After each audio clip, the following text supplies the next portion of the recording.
सरकार और आतंकवादी का गठबंधन कभी भी भरोसेमंद नहीं हो सकता। फिर नरेंद्र मोदी जी, आपने विश्वास कैसे कर? होता कौन है ट्रंप? होता कौन है रूस?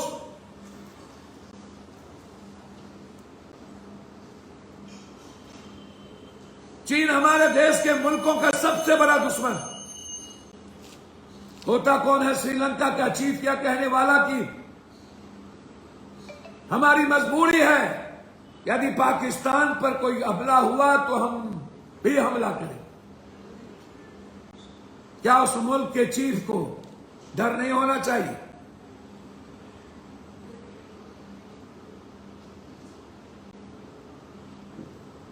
चाइना गुस्ताखी कैसे कर लेते?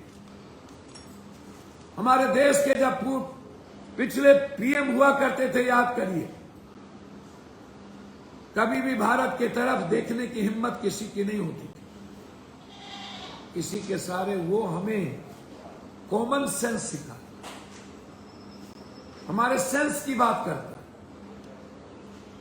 जिस भारत में ऋषियों और मुनियों का इतिहास हो, जो भारत पूरी दुनिया को आध्यात्मिकता का रास्ता तय करता, जो मुल्क डेमोक्रेसी के लिए जाना जाता, जो मुल्क विश्व कल्याण की बात करता, जो मुल्क मानव कल्याण की बात करता, जो मुल्क सबको ले चलने की बात करता, जो मुल्क सबके साथ जीने की बात करता, जो मुल्क सबको अपना बनाता,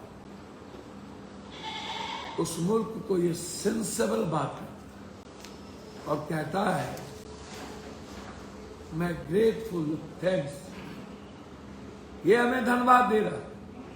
हमारी पंचायत में ये है, याद करिए इंदिरा गांधी को पंचायत ने स्वीकार नहीं किया था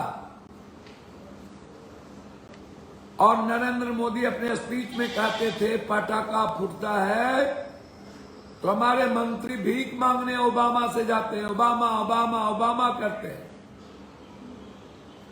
11 सालों के अंदर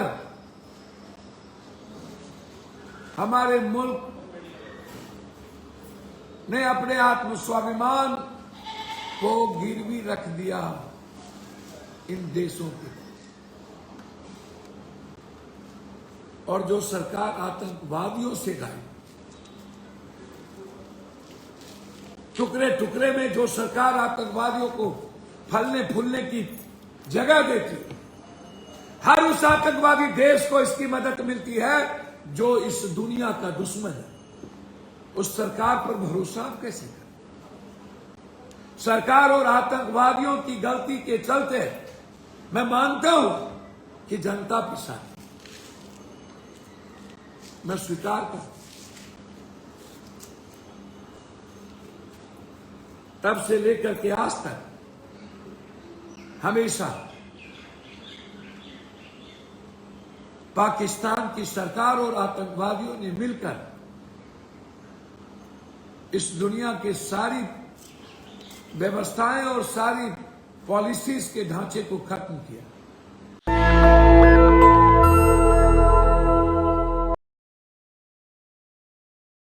तब भी आप कहते थे कि हमारे देश में आतंकवादियों के पास बारूद कहां से आए, हथियार कहां से आए। जब मेरे पास फोर्सेस है, बीएसएफ है, सब कुछ है, तो फिर हमारी सुरक्षा में चूक का। आज भी लोग अंधभक्त को छोड़ दीजिए और गोदी मीडिया को, अर्नब गोस्वामी जैसी गोदी मीडिया को, जो जश्न मनाते हैं पहलगाम पुलवामा के घटना पर और कहते हैं कि सबसे पहले मैंने दिखाया, ट्वीट कर। अर्नब गोस्वामी जैसे लोगों पर क्या देशद्रोही का मुकदमा नहीं लगना चाहिए? क्या उसे जेल में बंद नहीं रहना चाहिए? जो पहलगाम के पुलवामा की घटना को सबसे पहले कहता है कि मुझे जानकारी थी, कहां से जाने? क्या उसका ट्विटर हैंडल पर वो ट्वीट है, आपने पढ़ा है या नहीं पढ़ा है? तो अर्नब के ट्विटर हैंडल पर जाइए और पढ़िए। आज अर्नब ने क्या कहा जब पहलगाम की घटना में, कि इस घटना के पीछे सर्वोच्च न्यायालय की भूमिका, उसके तरीके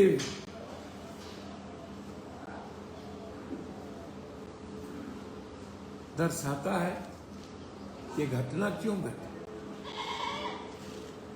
क्या मैं अंधभक्तों और गोदी मीडिया से पूछना चाहूंगा, दुनिया की सबसे ज्यादा सार्वभौमिक इच्छा शक्ति जो हमारे संविधान से इतर नहीं चलने की प्रतिज्ञा ली, उनका आचरण, उनका चरित्र, उनका चिंतन, उनकी नीयत, उनकी नीति आज भी 70-80% अपने मुल्क के न्याय के लिए जाने।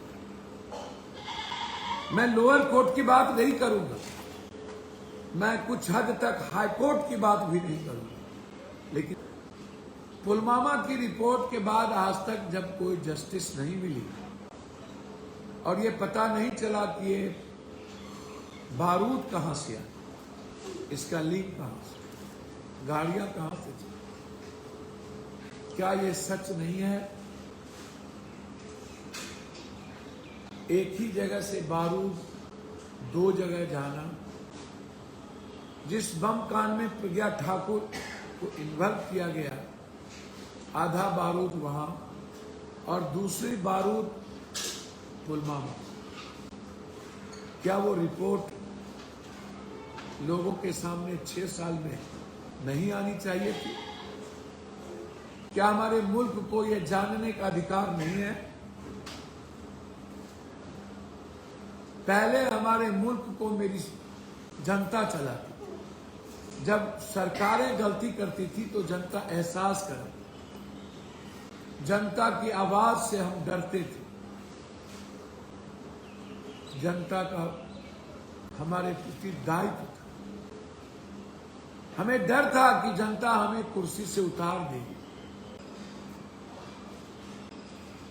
अमेरिका दुस्साहस ना करे, चीन को जवाब, पूरी दुनिया को भारत की सामरिक पॉलिसी के तहत अपनी ओर करना। इतना ही नहीं, सबसे बड़े मुल्क छोटे मुल्कों के दुश्मन के पास भी इंदिरा गांधी 71 में जा करके अपने देश की बात करता है और उसे भी अपनी ओर करता है, और फिर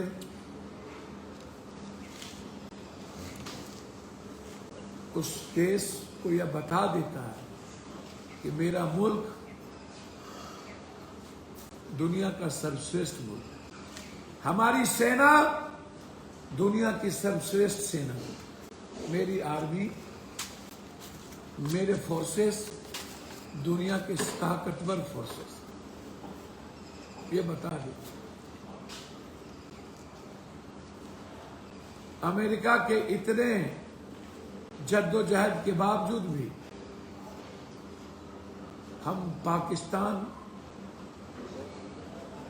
को अपने मुल्क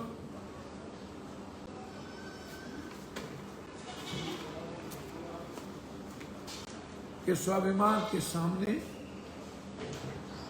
बांग्लादेश और पाकिस्तान के बीच हम टुकड़े करते, निहत्थों पर वार नहीं करते, हम खत्म नहीं करते हैं, लेकिन आतंकवाद को मिटा देते। और उसी समय जन्म होता है बांग्लादेश का, जो मेरे मुल्क के साथ सबसे नजदीक होता है। अब सोचिएगा, आज ट्रंप ने क्या लिखा है, आपने पढ़ा है या नहीं पढ़ा? यदि आपने नहीं पढ़ा है तो फिर से आप सुन लीजिए। हमारे मुल्क के बारे में ट्रंप की ट्रंप क्या कहता है। मैं यह आपको जरूर बताना चाहूंगा कि जो ट्रंप खुद कंफ्यूज हो, जो ट्रंप दूसरों के सहारे जीता हो, after a long night of talks mediated by the United States, I am pleased. मैं इंग्लिश में आपको इसलिए नहीं बताना चाहूंगा कि जो लोग सुन रहे हैं उसको समझते क्या लिखा है अंत में। Country I am using common sense. Common sense समझते हैं क्या कहता है? Common sense and great intelligence.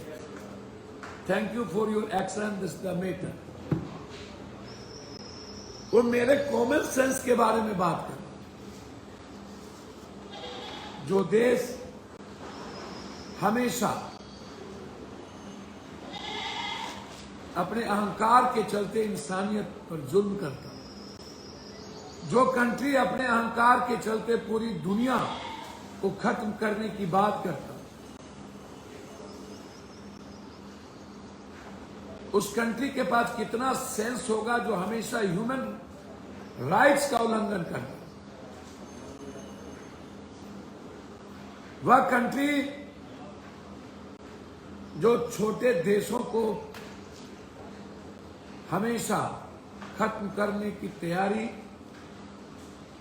और फ्रीडम की बात न करता, जो ट्रंप रूस के तलवे चाट करके राष्ट्रपति बनता, जो ट्रंप पुतिन की कृपा पर फिर से दोबारा आया,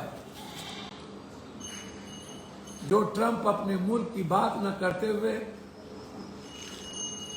अपने मुल्क की इकोनॉमी से लेकर के उसके कल्चर को, अब्राहम लिंकन के इतिहास को, जिसने दुनिया को बताया था कि मैं एक हूं, बराक ओबामा की जब हिस्ट्री लिखी गई थी तो पूरी दुनिया ने सैल्यूट किया था उस देश का राष्ट्रपति ट्रंप जैसा बंदर होता है।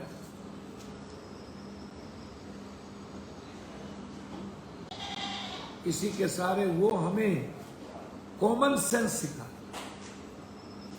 हमारे सेंस की बात करता है।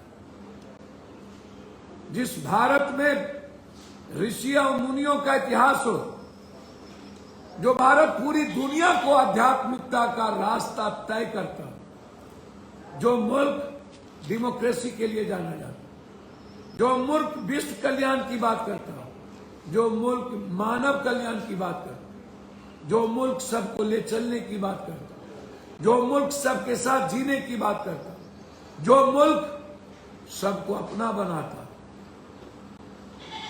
उस मुल्क को ये सेंसेबल बात है और कहता है मैं ग्रेटफुल, थैंक्स, ये हमें धन्यवाद दे रहा। हमारी पंचायत में ये है, याद करिए इंदिरा गांधी को पंचायत ने स्वीकार नहीं किया था और नरेंद्र मोदी अपने स्पीच में कहते थे पटाखा फूटता है तो हमारे मंत्री भीख मांगने ओबामा से जाते हैं, ओबामा ओबामा ओबामा करते हैं। 11 सालों के अंदर हमारे मुल्क ने अपने आत्मस्वाभिमान को गिरवी रख दिया इन देशों के।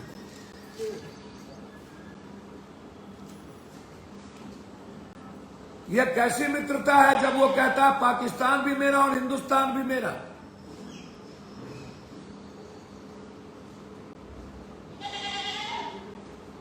होता कौन है ये पंचायत करने वाला?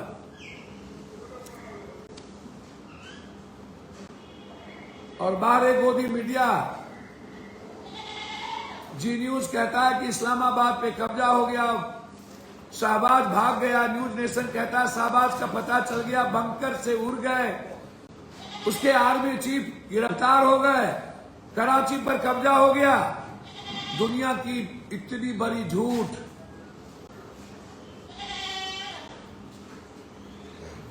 जिसे आप स्वीकार कर लेते हैं। कभी सोचिए कोई कहता है शाहबाज भाग गया, कोई कहता है शाहबाज को खोज लिया गया।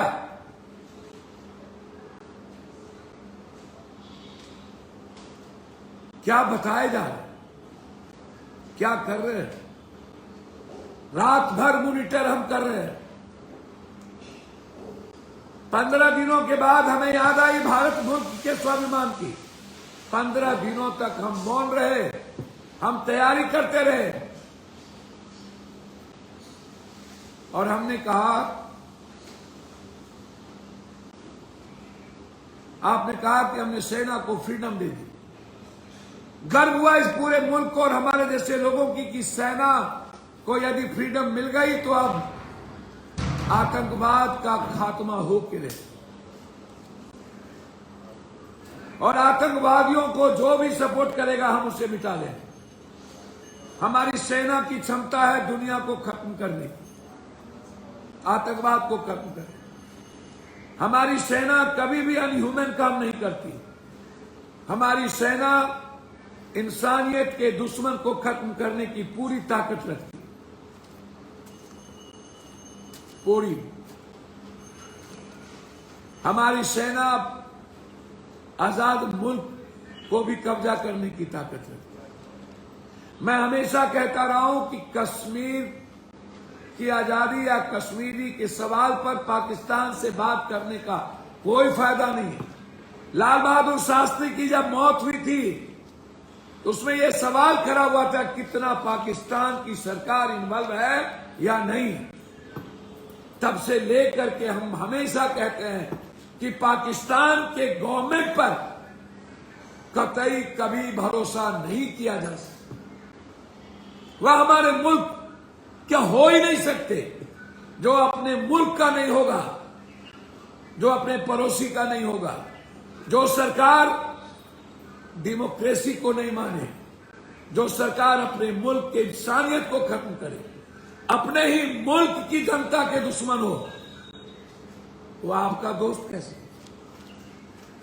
जो सरकार गोनू झा की तरह जिस थैली पर बैठता है उसको काटता है, जिस थाली में खाता है उसको छेद करता है, जो सरकार अपने ही मुल्क में आतंकवाद को पैदा करता है, जो सरकार अपनी सरकार से ज्यादा भरोसा आतंकवाद पे करता है, आतंकवादियों से चलता है, जो सरकार की इकोनॉमी खुद की इकोनॉमी से ज्यादा आतंकवादियों की इकोनॉमी की बात करता हो और उसको ताकत देता हो, और जो सरकार आतंकवादियों से गाय टुकड़े टुकड़े में जो सरकार आतंकवादियों को फलने फूलने की जगह देती है, हर उस आतंकवादी देश को इसकी मदद मिलती है जो इस दुनिया का दुश्मन है। उस सरकार पर भरोसा आप कैसे करें? सरकार और आतंकवादियों की गलती के चलते मैं मानता हूं कि जनता पिसाती, मैं स्वीकार करता। तब से लेकर के आज तक हमेशा पाकिस्तान की सरकार और आतंकवादियों ने मिलकर इस दुनिया के सारी व्यवस्थाएं और सारी पॉलिसीज के ढांचे को खत्म किया, और जो सरकार आतंकवादियों से गाय टुकड़े टुकड़े में जो सरकार आतंकवादियों को फलने फूलने की जगह देती है, हर उस आतंकवादी देश को इसकी मदद मिलती है जो इस दुनिया का दुश्मन है। उस सरकार पर भरोसा आप कैसे करें?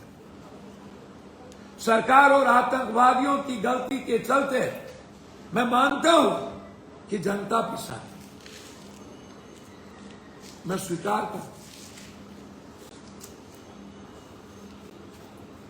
तब से लेकर के आज तक हमेशा पाकिस्तान की सरकार और आतंकवादियों ने मिलकर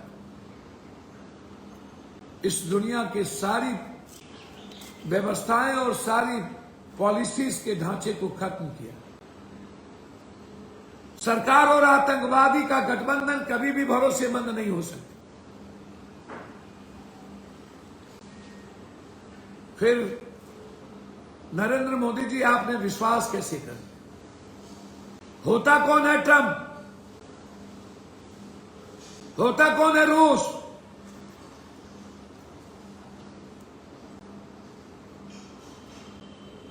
चीन हमारे देश के मुल्कों का सबसे बड़ा दुश्मन। होता कौन है श्रीलंका का चीफ क्या कहने वाला कि हमारी मजबूरी है, यदि पाकिस्तान पर कोई हमला हुआ तो हम भी हमला करें। क्या उस मुल्क के चीफ को डर नहीं होना चाहिए?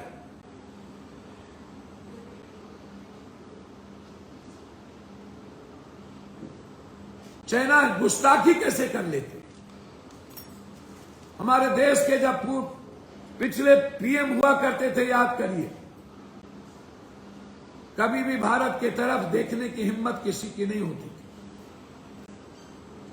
एक बार भी गोदी मीडिया ने आज तक यह नहीं कहा कि पुलवामा की रिपोर्ट क्यों सार्वजनिक नहीं हुई। एक बार भी गोदी मीडिया के लोगों ने यह नहीं कहा कि कहां चले गए हमारी वो चीजें। पूरे मुल्क के लोग आपके साथ खड़े थे, पूरा विपक्ष खड़ा था। राहुल गांधी जी ने 100 बार जाकर के 10 बार आपको कहा कि आप लड़ो, पीओके लो। यह वक्त है, हमें कदम आगे बढ़ाना चाहिए। कौन सी परिस्थितियां आई, मैं बार बार कहता हूं कि जंग सॉल्यूशन नहीं है, जंग रास्ता नहीं है। हमें विचारों के साथ पूरी दुनिया को अपनी ओर करके हमें सारे रास्ते बंद कर देने की जरूरत है कि ताकि आतंकवाद को कहीं से पैसा ना मिले, कहीं से रास्ते ना मिले, कहीं जमीन ना मिले, कहीं हवाई ना मिले, कहीं ताकत ना मिले। जंग में किसी का भला नहीं हो सकता। जंग हम जिस रूप में जीतते, हारता पब्लिक है, उसकी इकोनॉमी जाती है, उसकी जिंदगी जाती है, डेवलप देश की सारी चीजें जाती है। लेकिन इसका यह मतलब नहीं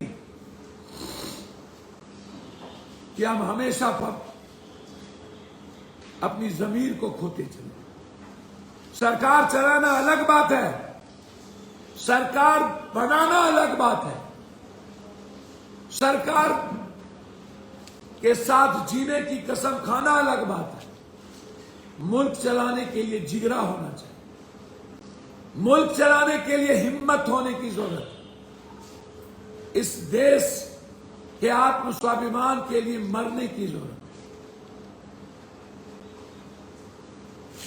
क्या खोया, क्या पाया, हमने क्या देखा? 15 दिनों के बाद हमारी सैनिक ने हिम्मत दिखाई। हमें लगा कि आजाद कश्मीर आज हमारे पास हो। हमें लगा कि पूरी दुनिया को जवाब देंगे। आतंकवाद का नामो निशान मिटाएंगे। लेकिन दुष्प्रचार होता रहा। हमने पाकिस्तान को खत्म कर दी, कब्जा कर लिया। हमने इसे मार दी, उसे मार दिया, जैसे मोहम्मद को मार दिया, ऐसा कर दिया। लेकिन हम बता नहीं पाए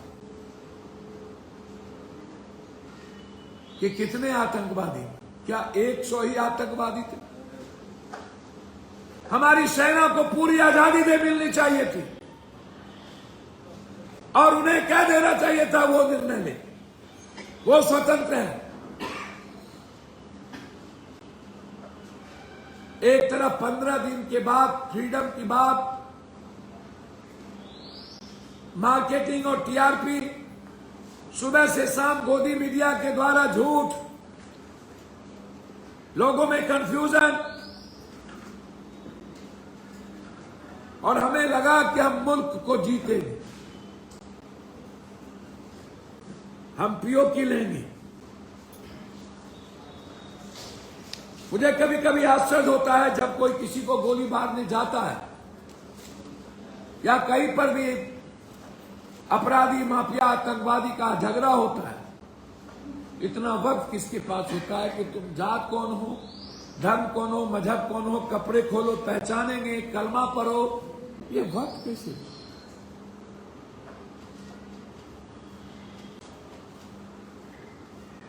मैं यह भी पूछना चाहूंगा आपसे,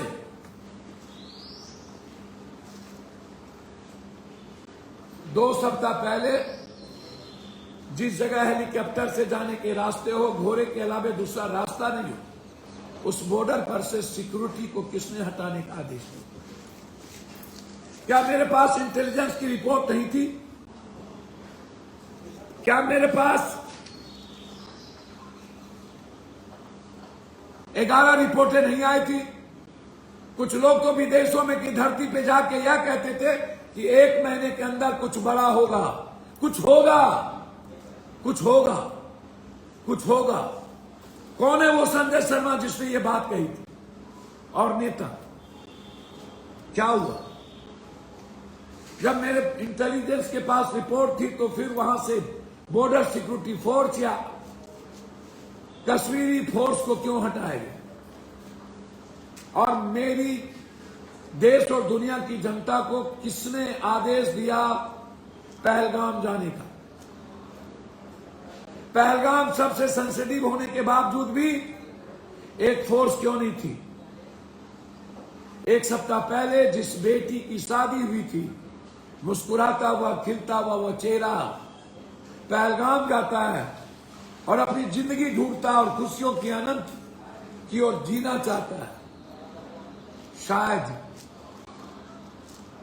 हमारी गलतियां ने उसकी जिंदगी को सिस्की में बदला, आजीवन पत्थर बन गए। कौन है इसके दोषी? आतंकवादी की उससे ज्यादा हम।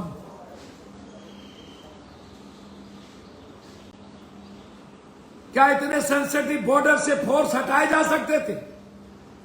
क्या इसकी जांच नहीं होनी चाहिए?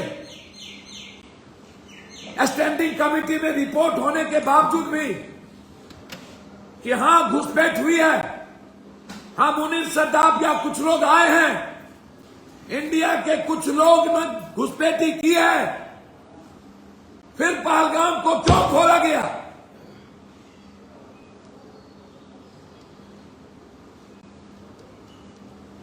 कब तक राजनीति और सियासत के बलि पर हिंदुस्तान के 140 करोड़ लोगों की जज्बात के साथ खेलोगे? कब तक?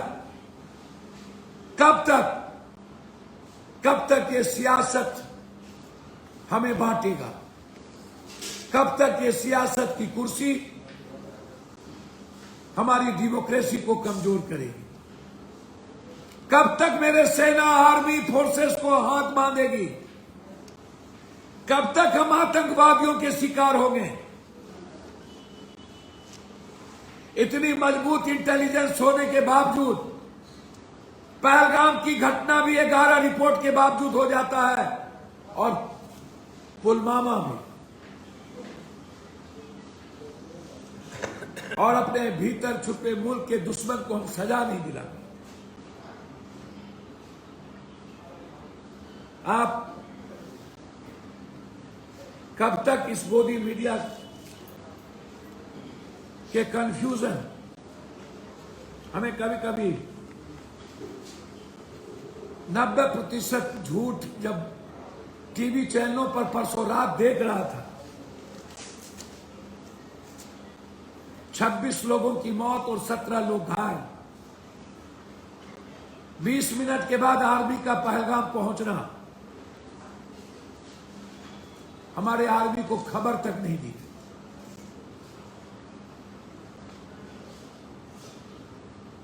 हमारी सेना को कौन रोका था? यह जानकारी से कौन दूर किया? हमारी सेना सक्षम है, आप तो कहते थे कि नोटबंदी के बाद हमने आतंकवादियों की कमर तोड़ दी। नोटबंदी के बाद 14 हमले हुए कश्मीर में, सिर्फ कश्मीर, पुलवामा से लेकर पहलगाम के बीच में कितनी जाने गई। आप तो हमेशा कहते थे। आप जरा याद करिए और इस बात को समझ लेनी चाहिए। यूक्रेन के छोटे देश के राष्ट्रपति वोलोडिमीर जेलेंस्की ने अपने देश को विश्व के सबसे ताकतवर इंसान के सामने लड़ गया।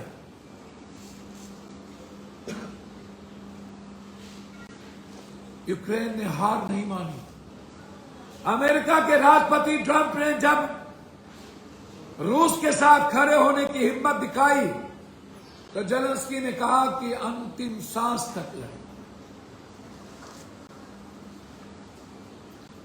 जेलेंस्की ने समझौता नहीं किया, हमने समझौता कर।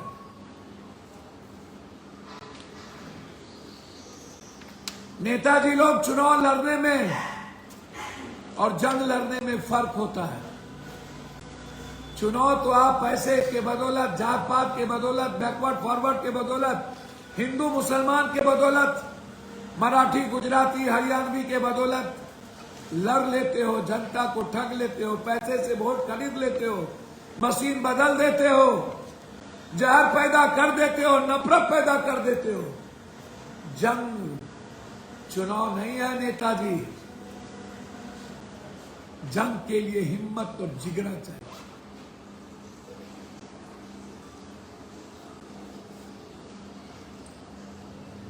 मैं याद करिए इंदिरा गांधी ने निक्सन से क्या कहा था, हमारी रीढ़ की हड्डी सीधी, हमारे पास इच्छा शक्ति और संसाधन है, अत्याचार का सामना कर सकते हैं। वो वक्त चला गया कोई देश 3-4 हजार मील दूर बैठकर आदेश दे, भारतीय उसकी मर्जी से हिसाब से चले। ये थी हमारी हिम्मत। और उन्होंने कहा था हमारी सेना दुनिया की ताकतवर सेना। जब अमेरिका ने धमकियां दी थी तो इंदिरा गांधी ने 71 में क्या कहा था, याद करिए। और उन्होंने इरादा ही नहीं दिखाई थी, उन्होंने अपनी सेना पर गर्व किया था। इतालवी पत्रकार ओरियान फेलांची ने जब इंटरव्यू में कहा था अमेरिका ने भी गोली चलाई होती, अमेरिकी बंगाल की खाड़ी में बैठने के अलावे कुछ और करते तो तीसरा विश्व युद्ध शुरू हो सकता था। ये याद करें। एडमिरल एस्टन नन्ना ने अपनी आत्मकथा द मैन हु बॉम्बर्ड कराची में लिखा था, दिसंबर के पहले हफ्ते में ही सोवियत संघ का एक विध्वंसक माइन स्वीपर मलका की खाड़ी से इस इलाके में पहुंच चुका था। सोवियत बेरा तब तक अमेरिकी बेरे को पीछे लगा रहा जब तक वो जनवरी 72 के पहले सप्ताह में वहां से चला नहीं गया। याद करिए 71 की ऐतिहासिक उस घटना। फिर मैं कहना चाहूंगा ये पाकिस्तान की सरकार आतंकवादियों के मिलीभगत से चलती है। पाकिस्तान की सरकार कभी भी आतंकवादियों से अलग नहीं चलेगी। और फिर मैं कहूंगा पाकिस्तान के साथ ओपन चाइना है, तुर्की है, लगभग कंट्री है। फिर मैं कहना चाहूंगा यूक्रेन के उस राष्ट्रपति के हिम्मत को, और मैं अपने देश को बताना चाहूंगा अमेरिका कभी भी एक मुल्क का दोस्त नहीं हो सकता। अमेरिका भी भरोसेमंद नहीं है। रूस हमारे अच्छे दोस्त थे, हैं, हो सकते हैं, लेकिन बदली हुई परिस्थितियों में रूस का चुप होना और यह कहना कि बैठो और वाच करो, मैं देख रहा हूं, मैं मजे ले रहा हूं, बाद में मैं मध्यस्थता करूंगा, पंचायती करूं। अरे तुम होते कौन हो? यूक्रेन से लड़ने की तो चट्टा नहीं तुम्हारी, यूक्रेन पर परमाणु चलाने की तो औकात नहीं तुम्हारी। तुम पाकिस्तान की बात करते हो। हमारा मुल्क पूरी दुनिया की बात करता है। धन्यवाद देना चाहिए हमें जापान को, जिसने हमारे साथ खड़े होने की हिम्मत दिखाई और भावनात्मक रूप से इजराइल ने हमें सपोर्ट करने की कोशिश, और मुल्कों ने तो मजे लेने में जो आनंद उठाया। आप सोचिएगा आपका कौन दोस्त है और कौन दुश्मन है। और हमने पूरी दुनिया को अपनी मुल्क के परिस्थितियों के अनुसार एक नहीं किया। हमने आतंकवादियों पर हमला किया था, जनता पे नहीं। उन्होंने मेरे धार्मिक चीजों पर हमला, उन्होंने गलत पूरी दुनिया को बताया कि हम निर्दोष को मारे, जबकि मेरे निर्दोष मेरे मारे गए, सैनिक मेरे शहीद हुए।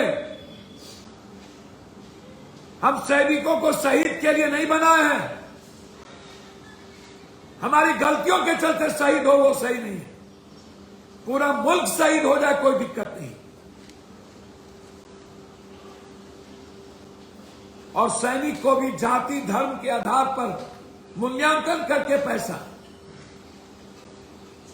उत्तर प्रदेश की सरकार ने जिस तरीके से जाति के आधार पर घर जाते हैं, एक तरफ कहते हैं कि मुझे संवेदना है, दूसरी तरफ सैनिक की मदद करते हैं।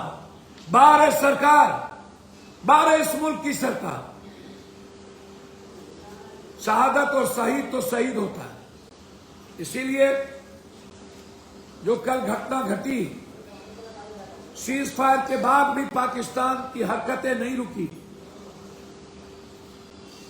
और रुकेगी भी नहीं। हमें एक बार यह सोच लेना चाहिए और सारे देश के कनेक्शन को काट देनी चाहिए। मुल्क जबकि तैयार है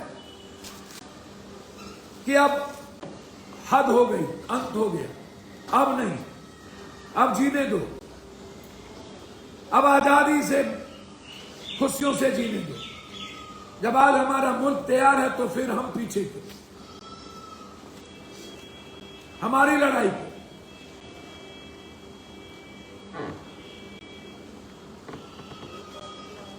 हम एक संप्रभुत्व राष्ट्र हैं। अपनी रक्षा, अपना निर्णय खुद लेने की ताकत रखते हैं। आज हमें सिर्फ गर्व है तो अपने सेना पर, अपने फोर्सेस पर और अपनी न्याय व्यवस्था पर।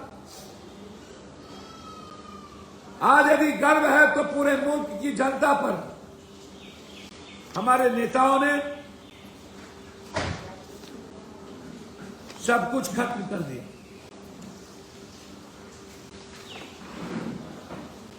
और ये सही नहीं था। कल जो हुआ, देश के 140 करोड़ लोगों के भावनाओं के साथ खिलवाड़ किया गया।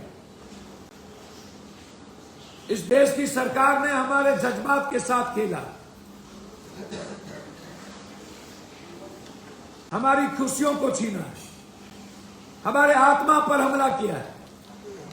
पाकिस्तान की सरकार और आतंकवादियों के पीठ में खंजर भोंका। आपने तो मेरे सीने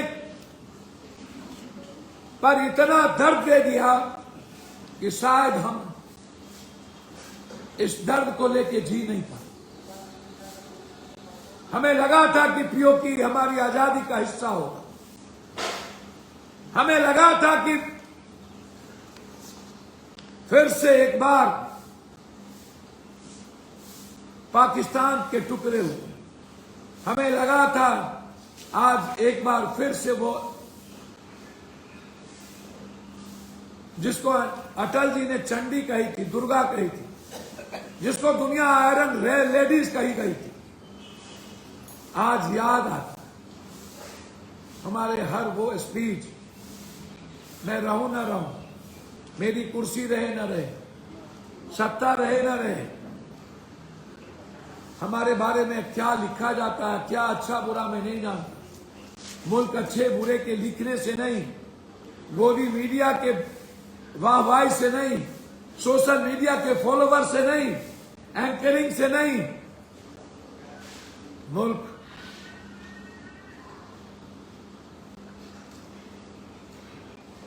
आत्मनिर्भर मुल्क से जाना जाए, आर्थिक आजादी इससे जाना जाए। इसीलिए हमारी देश की जनता को लिखना चाहिए कि सरकार पीओके को ले, सरकार अमेरिका की मध्यस्थता करना बंद करे, सरकार जिसके पीछे 140 करोड़ जनता खड़ी हो, पूरा विपक्ष खड़ा हो, उसके साथ खिलवाड़ ना करे। अंत में एक आग्रह आपसे कि मैं लगातार देख रहा हूं कि हमारे बिहार में 13 करोड़ जनता के साथ खिलवाड़ होती जा रही। लगातार राजनीतिक सियासतदार हिस्सा, मैं जब सुबह उठता हूं तो हर दिन कहीं न कहीं किसी न किसी बच्ची का बलात्कार, 14 साल, 12 साल, 11 साल, 13 साल, और फिर उसकी मौत। लगातार कहीं न कहीं बड़ी घटना, बड़े हमले, लगातार कहीं न कहीं घटना और सियासत में बन जाना। मैं देख रहा हूं कई घटना, हमारे व्यवसायियों पर लगातार हमले, एक शहर में दर्जनों दर्जन अपराधी और जमीन बालू शराब माफियाओं के द्वारा समाज को समाप्त करने की तैयारी, आम आदमी की जिंदगी को छीनने की तैयारी, और सरकार मौन, सरकार निस्तब्ध, सरकार प्रतिबद्ध और कटिबद्ध ना हो, अपराधी नेता बन जाए। पहले नेता अपराधी पैदा करता था अपनी कुर्सी के लिए, अब अपराधी खुद नेता बन जाए, एमएलए एमपी सरकार बन जाए, मंत्री बन जाए, मंत्री बगैर अपराधी के ना हो। पहले नेता अपराधी अब नेताओं से चलता था, अब नेता अपराधियों पर भरोसे करके चलता है,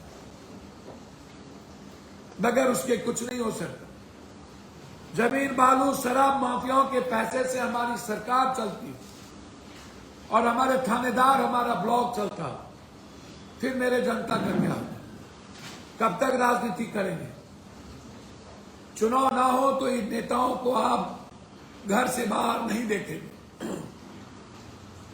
4.5 साल तक ये नेता को याद नहीं आता कि इस बिहार में क्या घटना घटी, शराब में कितने लोग मरे, छपरा में एक ही गांव में पुलिस का दहशत और जातियों का आतंक, नंगा तांडव समाज के अंतिम व्यक्ति पर, गरीबों पर।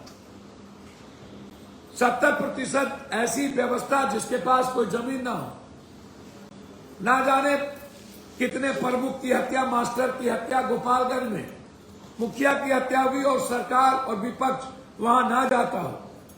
कितने बार घटना जाति के आधार पर छपरा, गोपालगंज, सिवान में, महाराजगंज में, पटना में, आरा में होता रहा, विपक्ष मौन हो, पप्पू यादव के जाने के बाद लोगों की नींद टूटती हो, खुलता हो। 4.5 साल तक इन लोगों के जेब से पैसा नहीं निकलता।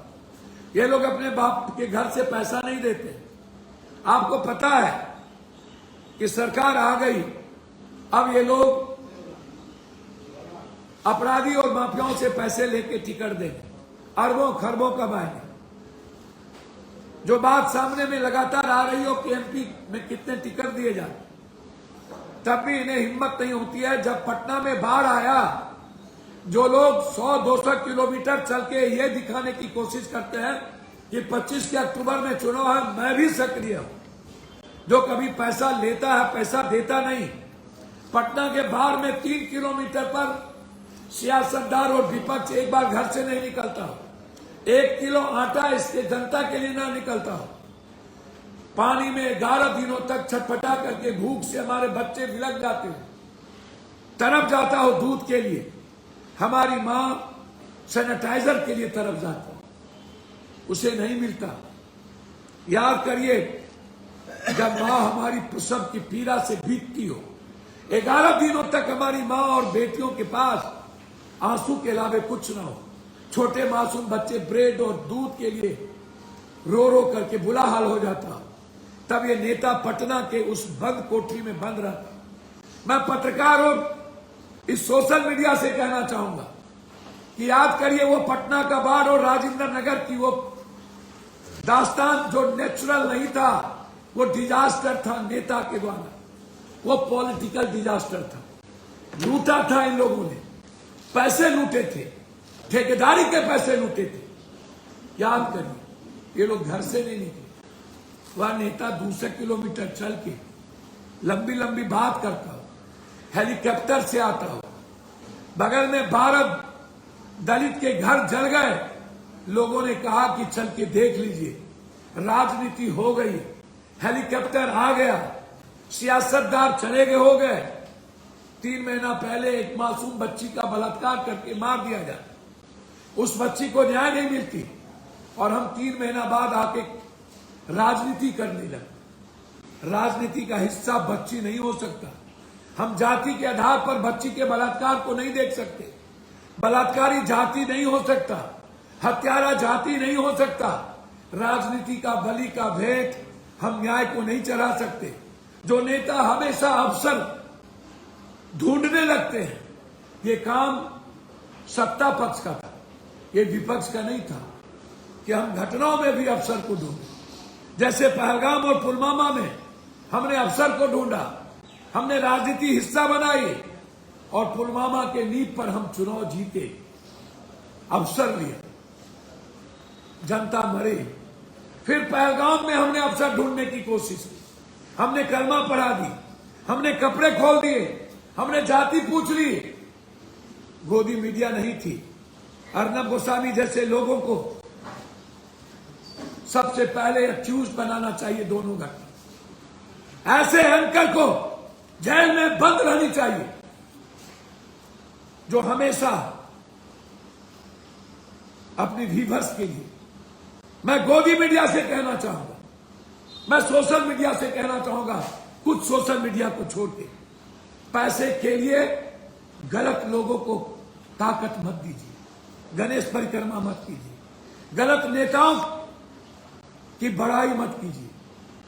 आप इनसे पूछिए, पटना के बाढ़ में कहा, छपरा की दर्जनों घटना में कहा, गोपालगंज में कहा थे, जब नरसंहार और जगह होता है तब कहा थे, आरा में कहा थे। इनसे पूछिए, घटना तो सब जगह घटती, तब आप कहा थे। इनसे पूछिए, हर दिन कहीं ना कहीं हमारे बेटों का, हमारी बेटियां विधवा हो जाती, वहां ये क्यों नहीं जाती? इन्हें 6 महीना चुनाव होता है तब ये बिल से क्यों निकलते? इनसे पूछिए कि जब कोरोना हुआ था ये नेता कहां थे? इनसे पूछिए कोरोना के वक्त इसकी क्या स्थिति? इनसे पूछिए कि कोरोना में इनके पास पैसे क्यों नहीं? इनसे पूछिए जब 2 महीने तक हमारे परिवार के बच्चे बिलक गए, 2 महीने तक हमारे परिवार के हिस्से कोटा में उनके पास ट्रेन नहीं थी, तब इनके पास पैसा क्यों नहीं था? तब हमारे बच्चों को पैसे लाने के लिए इनके पास पैसे क्यों? हमारी मां रो रही थी, हमारी बेटियां रो रही थी, ट्रेन नहीं था, सरकार ने ट्रेन बंद कर दी, ट्रेन चलता रहा, आम आदमी को पैदल चलने पर मजबूर कर दिया, बाथरूम के पानी पीने पर मजबूर कर दिया। दर्जनों नहीं हजारों लोग मरे, 49 लाख लोग दम तोड़ दिए। दवाई और कोरोना बेनेडिक्शन के बीच हमारे पास कोई सुविधा नहीं थी, हमारे पास ऑक्सीजन नहीं था। वो ऑक्सीजन देने की हिम्मत पत्रकारों को भी पप्पू यादव की थी, लाखों लोगों को ऑक्सीजन पहुंचाने की हिम्मत पप्पू की थी। तब ये नेता कहां थे? करोड़ों लोगों को रेमडेसिविर पहुंचाने की हिम्मत सिर्फ पप्पू को थी, तब ये नेता कहां थे? इनसे पूछिए। हमारी मां, हमारी बहन, हमारी बेटी अपने कंधों पर अपने बाप को लेकर दिल्ली से, हमारे इन्हीं के लोगों ने हमारी बिजली बंद कर दी, हमारी पानी बंद कर दिया। तमिलनाडु में, बेंगलोर में, कर्नाटक में हमारे पास खाने की कुछ नहीं, भूखे पेट किसी तरह कहीं कंधों पर लाश था, तब ये नेता था। तब इनके पास राजनीति क्यों नहीं? क्योंकि वो साल चुनाव नहीं। जब चुनाव आता है तो पुलवामा और पहलगाम सामने में खड़े, इंटेलिजेंस मौन होता है, बॉर्डर सिक्योरिटी फोर्स वहां नहीं होती है, सियासत का हिस्सा बना दिए जाते, इसीलिए जब कुछ लोग चुनाव के समय याद आता है ईद, बकरी, चुनाव के समय याद आता है इसको दीपावली, पर्व, छठ। चुनाव के समय इन नेताओं को बैनर याद आता है। जो नेता बैनर लगा लगा करके राजनीति करते, जो नेता जनता के पैसे लूट करके, हर संस्था और विभाग से पैसे लूट करके बैनर लगा करके दिखाता, ऐसे लोग से मैं पूछना चाहता हूं, 4.5 साल तक काम करा, कोरोना में क्यों कहा, पटना के बाढ़ में कहा, जब पूर्णिया जलती है तब कहा, आपको 20 साल से आपके वालिद से लेके आप सब लोग राजनीति करते हैं, तब आपको इफ्तार पार्टी नजर नहीं आई। आज आपको सीमांचल क्यों याद आता, आज आपको कोसी क्यों याद आता, आज इन बहुरूपियों को हेलीकॉप्टर क्यों याद आता, आज इन बहुरूपियों को दिबरा क्यों याद आता। इसलिए हर हिस्से को सियासत मत बनाइए